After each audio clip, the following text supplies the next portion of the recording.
ओम शांति। आशीष भाई जी, चलो बहुत अच्छा आज आपने बाबा के महावचन सुनाए।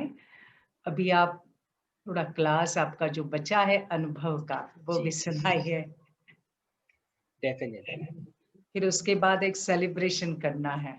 ओके, ओके, चलेगा। अच्छा, तो एक तो लास्ट टाइम भी मैंने कुछ सेवा के पॉइंट्स बताए थे, सेवा में हमें क्या-क्या करना है, कैसे-कैसे माया आती है। तो आज भी 2 चीज़ें मैं एक्सप्लेन करना चाहता हूँ। एक तो है सेवा में या इन जनरल लौकिक-अलौकिक परिवार का महत्व। लौकिक का तो हमें है, लेकिन अलौकिक परिवार का महत्व भी बहुत इम्पोर्टेंट है। और दूसरा है तन, मन, धन की सेवा, उसके बारे में थोड़ा उसका महत्व क्या है। तो थोड़ा-सा मैं एक्सप्लेन करूँगा कि ये सब चीज़ों से क्योंकि मैं जा चुका हूँ और इसलिए मैं सोचता हूँ कि हम जैसे अनुभव शेयर करते हैं, तो एक-दूसरे को मदद करते हैं ना, ताकि मैंने जो गलतियाँ की वो आप नहीं करें, है ना? वही एक तो एक माँ-बाप भी क्या करते हैं कि हमने ऐसा किया, आप नहीं करे, इसलिए हम अपने बच्चे को बताते रहते हैं ना। तो वैसे ही सीनियर्स भी क्या करते हैं या जो भी बहुत समय से ज्ञान में चल रहे हैं, वो जो हम जिस दौर से गुज़रे हैं या जो भी हम परिस्थिति से गुज़रे और कैसे बाबा ने बचाया, हम शेयर करते हैं, ताकि हम एक-दूसरे के साथ फिर मना एक-दूसरे का हेल्प कर सकें।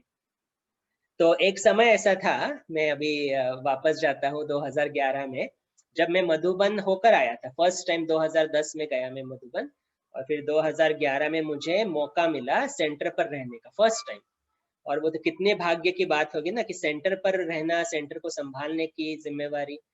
और मैं एकदम नया था उस वक़्त, ज्ञान भी ठीक तरह से नहीं था। अमृत वेला भी कभी होती थी, कभी मिस होती थी, लेकिन मुरली रेगुलर हो रही थी। मुरली क्योंकि मैं सेंटर पर ही रहने शुरू कर दिया था। तो जनवरी में जब हमारे निमित्त है डॉक्टर सूर्या, वो गए मधुबन में, तो उन्होंने मुझे बोला कि आप सेंटर सँभालो, शाम को आना है और आपको सुबह मुरली करके वापस जाना है। तो अच्छा, ठीक है, कोई बात नहीं। तो मैं सेंटर पर रहने लगा, 2-3 महीने रहा और फिर वहाँ पर जैसे मैं रहने लगा तो हर एक आत्मा को देखने की मुझे क्या बोलते हैं, मौका मिला कि कोई कहता है मैं 10 साल से ज्ञान में हूँ, कोई कहता है मैं 15 साल से ज्ञान में हूँ, लेकिन हर एक की स्थिति मालूम पड़ी। तो एक समय ऐसा हुआ कि मैं कुछ तो भी सेवा करके चला गया सेंटर से और सेंटर पर कुछ आत्माएँ रही माने थी, कुछ तो भी उनका डिस्कशन चल रहा था और उसमें कुछ ऊपर-नीचे हो गया उस डिस्कशन में और उसमें मेरा नाम लिया गया। मेरा तो कुछ संबंध भी नहीं था लेकिन फिर भी मेरा नाम लिया गया और दूसरे दिन मुझे ये पता चला कि ऐसे-ऐसे कुछ हुआ है, इस आत्मा ने आपके बारे में ये कहा, वो कहा और मैं बहुत अपसेट हो गया था उस वक़्त कि मैं भी वही सोचने लगा कि अरे! ये ऐसी आत्मा यहाँ पर ही है, तो क्या करना है इस ज्ञान का? कि ये 10-10, 15-15 साल ज्ञान में चल रहे, क्या करना है? तो लेकिन मैंने किसी को कुछ कहा नहीं, लेकिन मुझे अंदर से बहुत मैं तकलीफ में था 2-3 दिन। फिर जैसे समय बीतता गया, मैं भूलता गया, मैंने बाबा की मुरली से तो डायरेक्शन मिलते हैं कि हर एक आत्मा का अपना-अपना पार्ट है, वो सब कुछ। लेकिन मैंने सोचा था कि जब भी मेरे निमित्त आएँगे, तो मैं उनको एक बात बताऊँगा। तो वो अप्रैल में आ गए मेरे निमित्त और आते ही मैंने उनको कुछ बताया नहीं कि आते-आते क्या कंप्लेंट्स करनी है ना, सब कुछ। लेकिन उनकी एक विशेषता थी हमारे भाई की कि आने के बाद वो मिलते थे। जो भी सेवा के लिए निमित्त बने हैं ना, सब आत्माओं से मिलते थे, मीटिंग करते थे कि कैसा आपका रहा जर्नी, कैसी सेवा रही। तो वन ऑन वन मने जैसे कंपनीज़ में रहते हैं ना, एक-एक के साथ मीटिंग। तो मुझे एक दिन बुलाया मीटिंग के लिए और फिर पूछा, "कैसा रहा आपका अनुभव ये सेवा करते वगैरह?" मैंने बोला, "अच्छा रहा।" मैंने उस वक़्त भी कुछ नहीं कहा। फिर उन्होंने कहा कि ऐसा मुझे मालूम पड़ा, ऐसा कुछ हुआ है सेंटर पर और आपका नाम लिया गया। तो आपका नाम क्यों लिया गया? पहले तो उन्होंने ये पूछा। उन्होंने ब्लेम नहीं किया लेकिन प्यार से पूछा कि आपका नाम क्यों लिया गया? तो मैंने कहा मैंने तो कुछ भी नहीं किया। फिर उस वक़्त मैंने शुरू कर दिया और मैंने उस वक़्त उनको बोला कि भाई मैं बहुत परेशान हुआ, ये जो भी चीज़ें हुई सेंटर पर और मुझे अर्जुन नहीं बनना है, मुझे एकलव्य बनना है। मुझे सेंटर पर नहीं आना है अभी इसकी वजह से। मैं अपना-अपना घर पे मुरली पढ़ूँगा, अपना-अपना सब कुछ करूँगा, मुझे सेंटर पर नहीं आना है। ये 2011 की बात है, अप्रैल। तो उनको समझ में आया कि ये आत्मा थोड़ी अभी वीक है और माया में है, तो उन्होंने बहुत मीठी दृष्टि दी। बहुत प्यार से मुझे एक प्रश्न पूछा, जिसकी वजह से मुझे मालूम पड़ा कि फैमिली का महत्व कितना है और क्यों संगठन में रहना है। उन्होंने सिर्फ़ एक प्रश्न पूछा कि ठीक है, अगर आपको एकलव्य बनना है तो, लेकिन क्या सतयुग में आप गुफाओं में रहोगे या फैमिली के साथ रहोगे? तो ये एक प्रश्न से मुझे क्लियर हो गया कि सतयुग में भी मुझे कैसे रहना है, फैमिली के साथ रहना है, अकेले नहीं रहना है। और इसीलिए वो संस्कार की डेवलपमेंट मुझे अभी करनी है। छोटी छोटी बातों पर अगर मैं इतना सेंसिटिव होता जाऊं कि इसने ऐसा कहा तो मैं डर गया, इसने ऐसा कहा तो मुझे अभी ये पसंद नहीं है, ये मुरली नहीं सुनूंगा मैं, ये सेंटर पर आएगा तो मैं नहीं आऊंगा, तो ऐसे अगर मेरी धारणा है तो मैं आगे कब बढ़ूंगा? तो ये फैमिली का महत्व बहुत इंपॉर्टेंट है।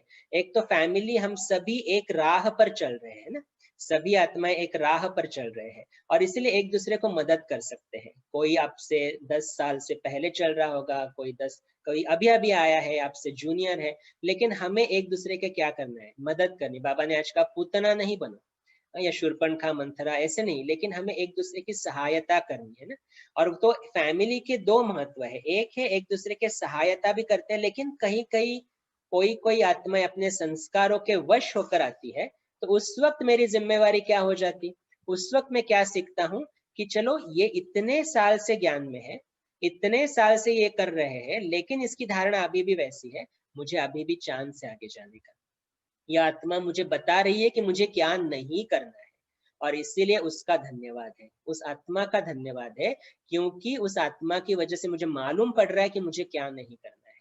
और इसीलिए हर सिचुएशन में हमें फैमिली का महत्व बहुत क्लियर होना चाहिए, क्योंकि सेवा हम अकेले नहीं कर सकते हैं, अकेले रह के तो बोर हो जाते हैं।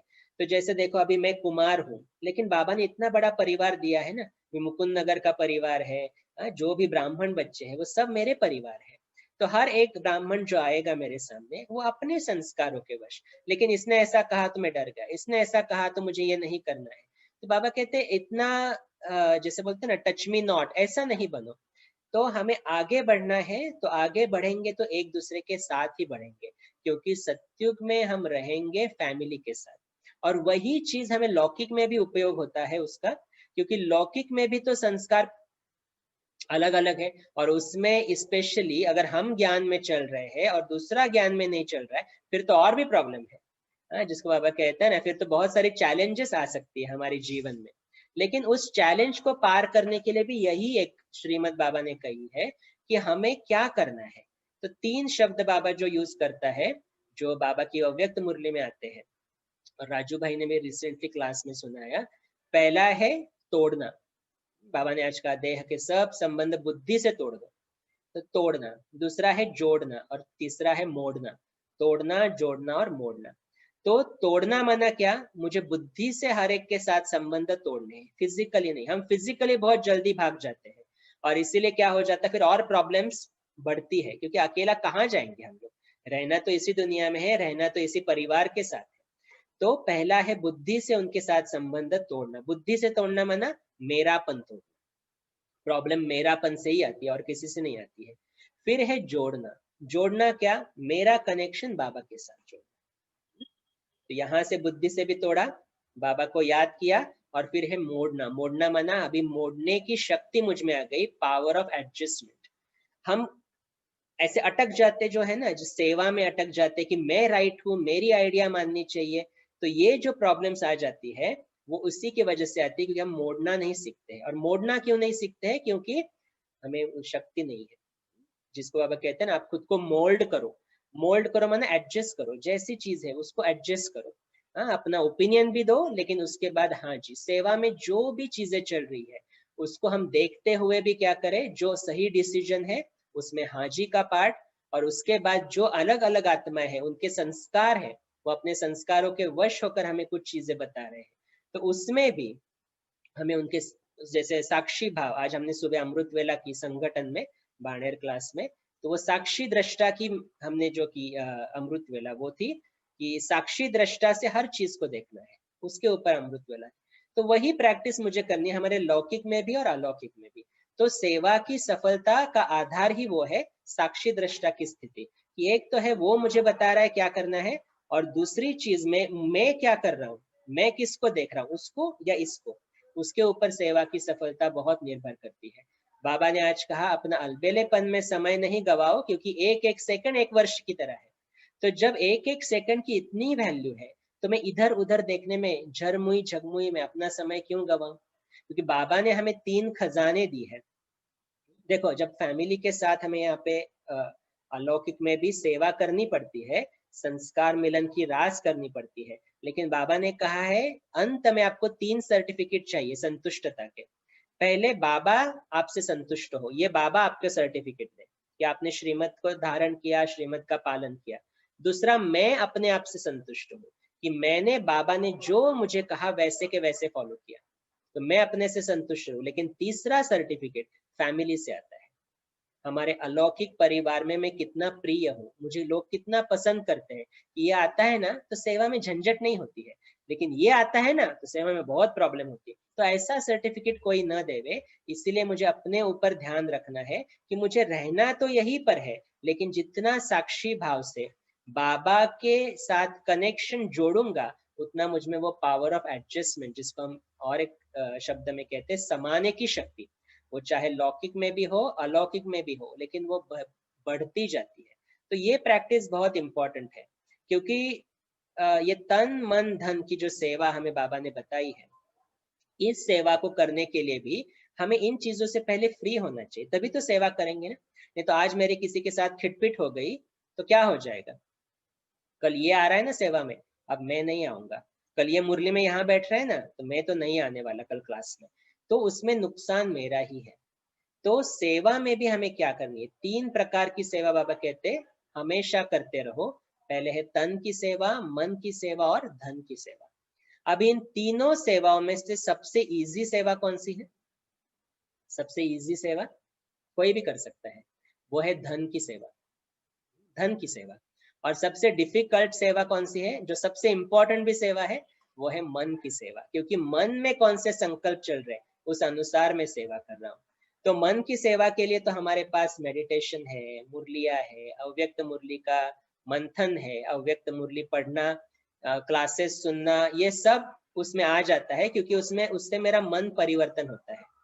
तो मन की सेवा जब हम करते हैं तो उसके ऊपर अटेंशन एक ही है कि चलो आज मैं बहुत टेंशन में हूँ, फिर मैं योग में बैठ के बोलता हूँ मैं इस पूरी सृष्टि को सकाश दूं, नहीं होगा, नहीं होगा। तो जो मेरे मन की स्थिति है उस वक्त मेरी वो सेवा चल रही है। फिर अगर मैं टेंशन में हूँ तो मैं एक्चुअली क्या कर रहा हूँ?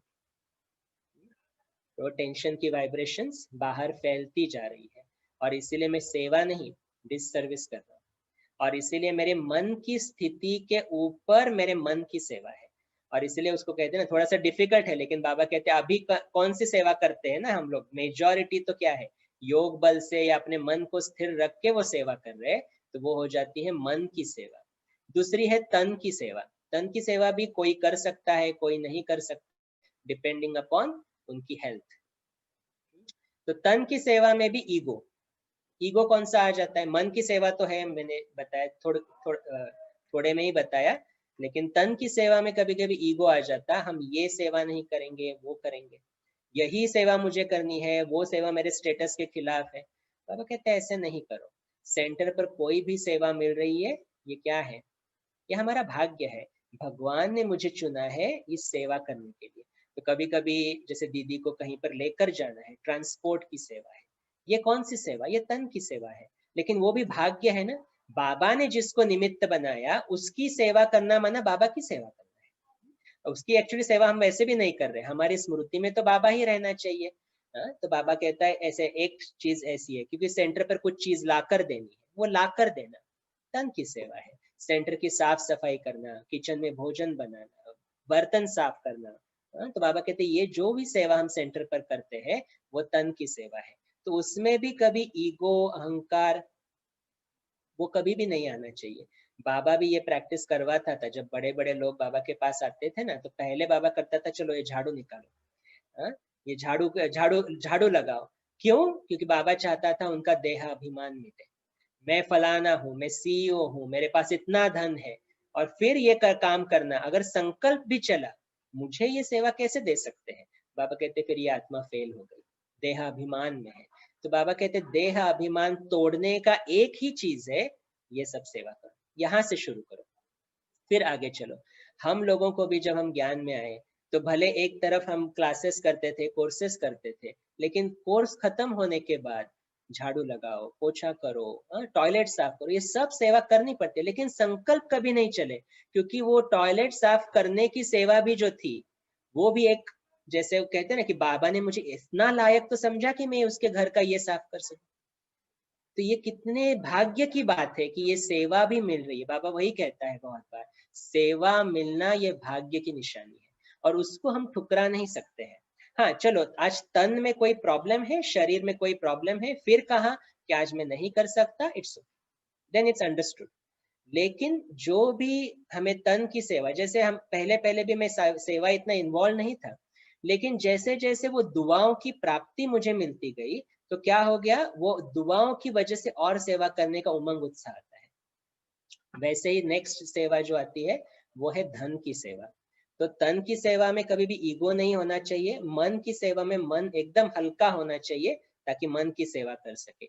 लेकिन धन की सेवा, क्योंकि ये भी एक पॉइंट है ना, वो मुझे अपने अंदर से रियलाइज होना चाहिए।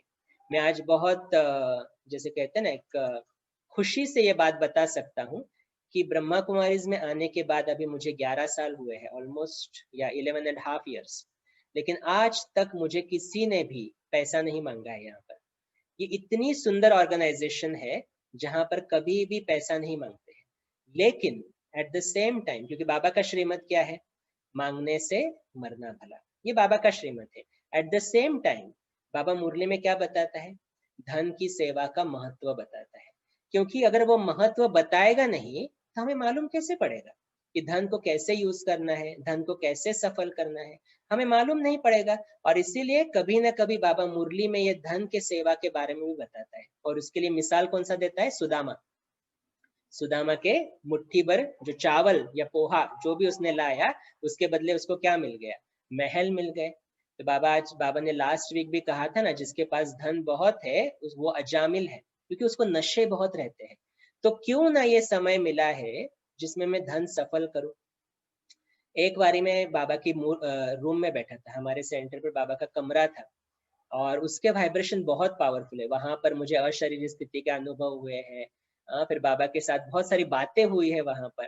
तो सियाटल सेंटर की बात कर रहा हूँ मैं, और वहां पर बाबा के कमरे के वाइब्रेशन माना जैसे पांडव पांडव भवन में बाबा की रूम है ना, बाबा का कमरा, उस तरह के वहां पे वाइब्रेशंस इतने पावरफुल थे। तो पहले पहले जब मैं ज्ञान में आया तो मुझे वही लगता था कि अरे धन की सेवा क्या करनी है यहाँ पर, मुझे तो समझ में भी नहीं, संकल्प भी नहीं चलते थे।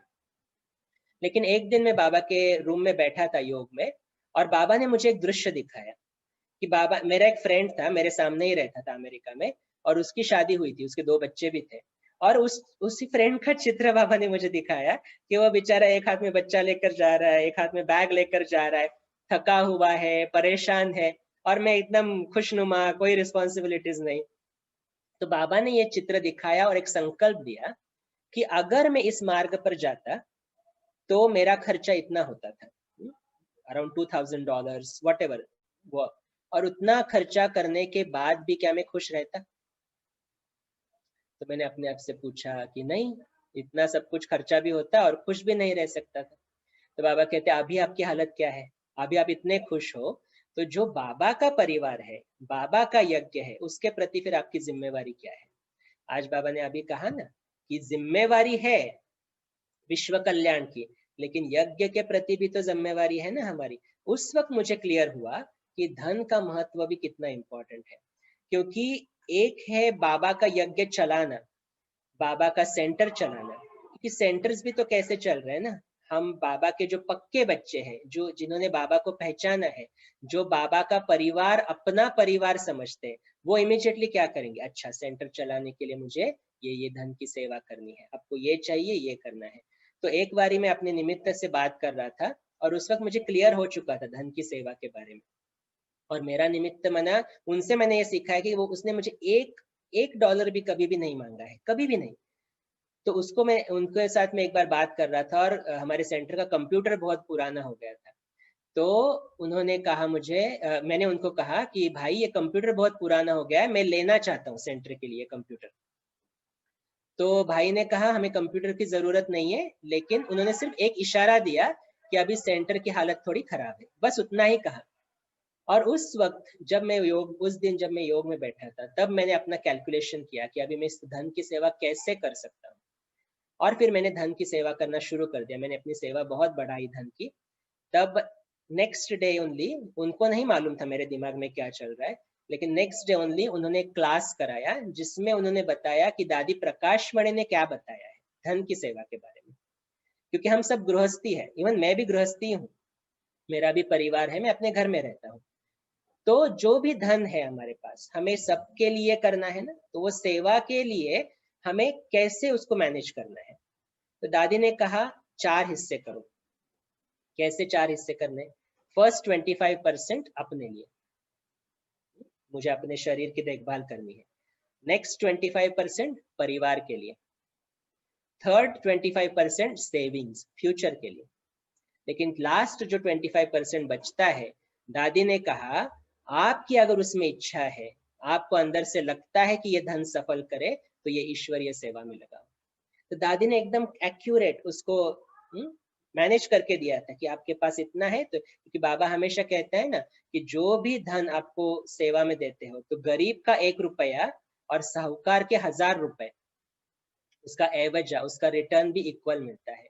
क्योंकि लास्ट में बाबा ने कहा ऐसे समय आएगा जिसकी दबी रही धूल में जिसकी राजा खाए, किसी की चोर लूटे, लेकिन सफला होवे उसकी जो धनी के नाम लगावे।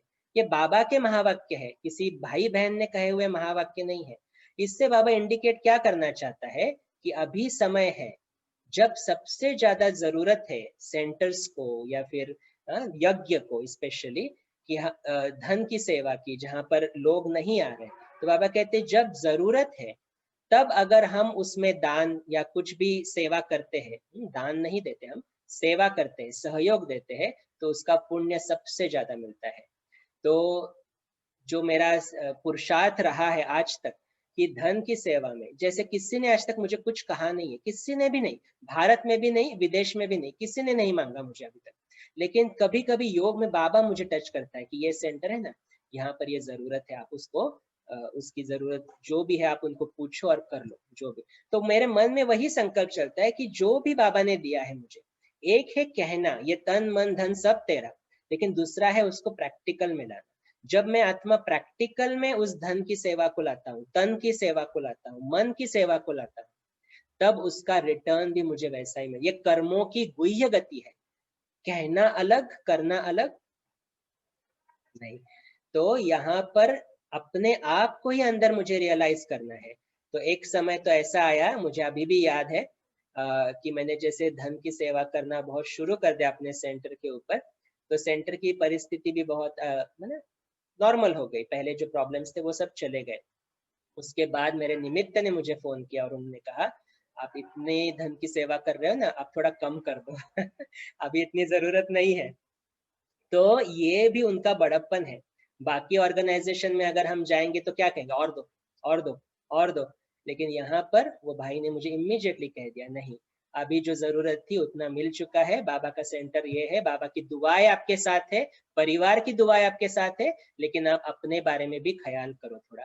तो ये जो श्रीमत बाबा की मिलती है, एक तो है मांगने से मरना भला, लेकिन दूसरा बाबा कहता है धन की सेवा का महत्व भी तो मालूम होना चाहिए कि मैं धन कहाँ वेस्ट कर रहा हूँ। तीसरी बाबा जो बाबा धन के साथ कहता है, बाबा कहता है कम खर्च बाला नशे। कोई भी कर्म करना है तो खर्चा कम करो।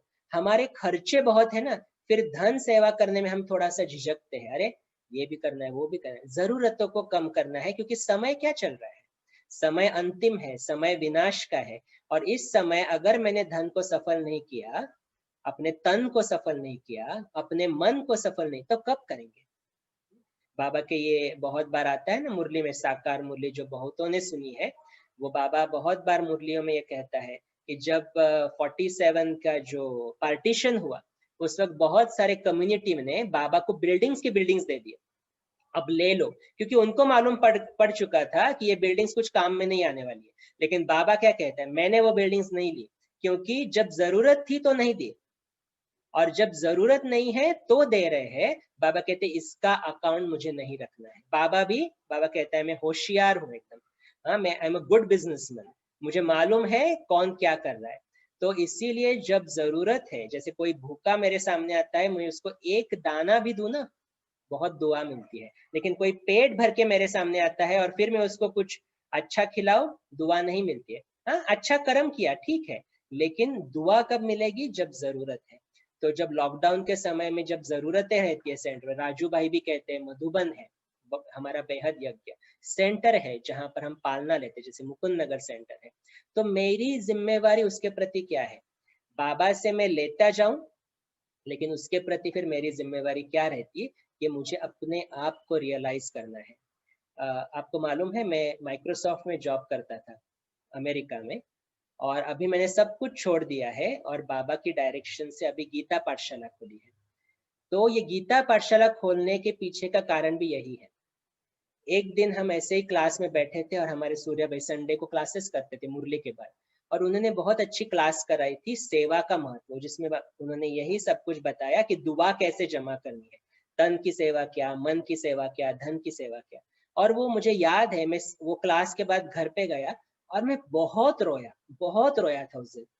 और मुझे सिर्फ एक चित्र दिख रहा था, देखो कि मैं से गटर में पड़ा हूँ और भगवान ने मुझे ऐसे उठा के अपने सर पे रख दिया है।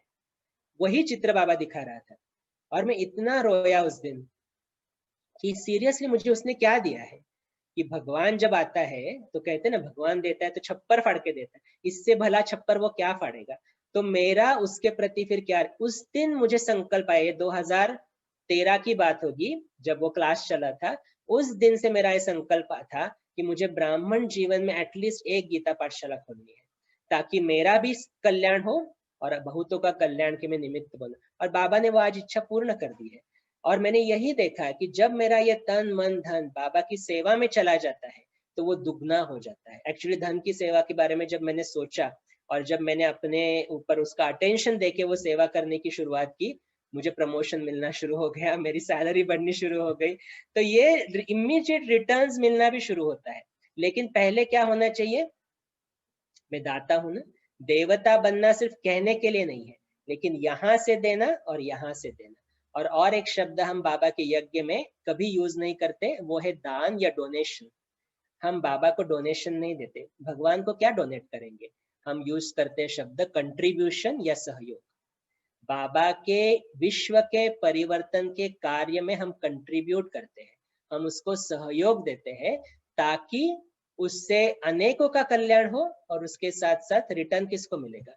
तो ये जो सेवा के महत्व है, ये जो सेवा की विधियां बाबा ने बताई है, उसको हमें अपने लिए महसूस करना है। पावर ऑफ रियलाइजेशन जब तक नहीं आती तब तक मैं उसको इम्प्लीमेंट नहीं करता। और इसलिए तो नंबर्स पढ़ते हैं ना। तो बाबा ने आज जो लास्ट स्लोगन में कहा है कि अभी अलबेलेपन में समय नहीं गवाओ, तो मुझे अगर मैं अपने आप को देखता हूँ, अपनी जर्नी को देखता हूँ, तो मेरी तन की सेवा और धन की सेवा जो भी बाबा ने करवाई है मुझसे, मैं संतुष्ट हूँ। अभी सिर्फ थोड़ा काम बाकी है मन की सेवा के ऊपर, जो अभी चल रहा है, क्योंकि मन में इधर उधर के संकल्प चलते हैं कभी कभी, तो वो काम चल रहा है। लेकिन बाबा कहते हैं जब मैं अपने को संतुष्टता का सर्टिफिकेट दूं, तो कोई कोई रहते हैं हाँ चलो मैंने जितना किया बहुत अच्छा है, मैं उसी में खुश हूँ। बाबा कहते नहीं, बाबा आपको क्या बना रहा है और आप क्या कर रहे हो।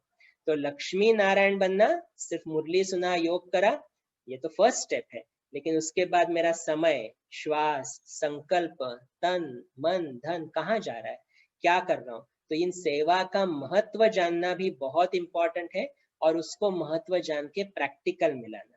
तो जैसे मेरी जर्नी के द्वारा, मतलब मेरी जर्नी में ये सब चीजें मुझे करने का मौका मिला, और जब भी अपॉर्चुनिटी मिली मैंने ग्रैब कर दी।